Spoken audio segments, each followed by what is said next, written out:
நம்ம டிடிசிபி இப்போ பார்த்தோன்னா வந்து ஒரு லேஅவுட் இருந்துச்சுன்னா அந்த லேஅவுட்டில் சப்போஸ் ஒரு 2 ஏக்கரா 1 ஏக்கரா 5 ஏக்கரா வரைக்கும் நம்ம அந்த நகர ஆஃபீஸ்லேயே டவுன் ஆஃபீஸ்லேயே நம்ம அப்ளை பண்ணலாம். ஓகே இல்லைன்னா வந்து அதுக்கு மெயின் ஹெட் ஆஃபீஸ் சென்னையில் இருக்குது. ஓகே அந்த தலைமை 10 ஏக்கராக்கு மேலே 10 அப்படி இருந்தால் இங்கே அந்த லேஅவுட் அப்ளை பண்ணுறது இங்கே அப்ளை பண்ணலாம்.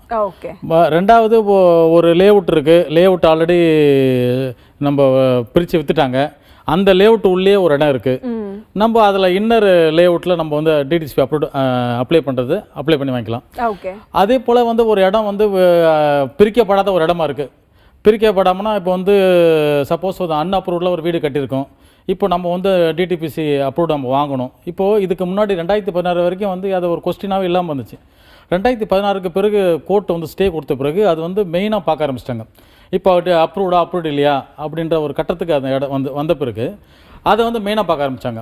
இப்போ வந்து அப்ரூவ்டு வாங்கி தான் வந்து நம்ம எது வேணால் பண்ணலாம். அப்ரூவ்டு இருந்தால் தான் வந்து அடுத்த கட்டத்துக்கு நம்ம பில்டிங் பிளானிங்காக இருக்கட்டும், வேறு எதனா நம்ம டெவலப்மெண்ட் பிளானிங்காக இருக்கட்டும், எதுவும் பண்ண முடியாத சூழ்நிலை வந்துருச்சு. அதன் பிறகு வந்து இந்த டிடிசிபி அப்ரூவல் வந்து மிக முக்கியமானதாக ஒரு சூழ்நிலையாக கருதுனாங்க. ஓகே இப்போ இந்த அப்ரூவ்டு வந்து இன்னொரு முக்கியமான விஷயம் என்னென்னா, இந்த நிறைய பேர் வந்து பட்டா இடமான்னு சொல்லுவாங்க. டபுள் டாக்குமெண்ட் ட்ரிபிள் டாக்குமெண்ட்லாம் போட்டு விற்றாங்க. இப்போது என்னென்னா அந்த அப்ரூவ்டு இல்லாமல் இடத்துல விற்க சொல்ல அந்த மாதிரி பிரச்சனை வந்துச்சு. ஆனால் டிடிசி அப்ரூவ்டு வாங்கின பிறகு அந்த இடம் வந்து சரியான கிளியர் கட்டான ஒரு இடம்ன்றதை நம்ம ஈஸியாக இருந்துச்சு.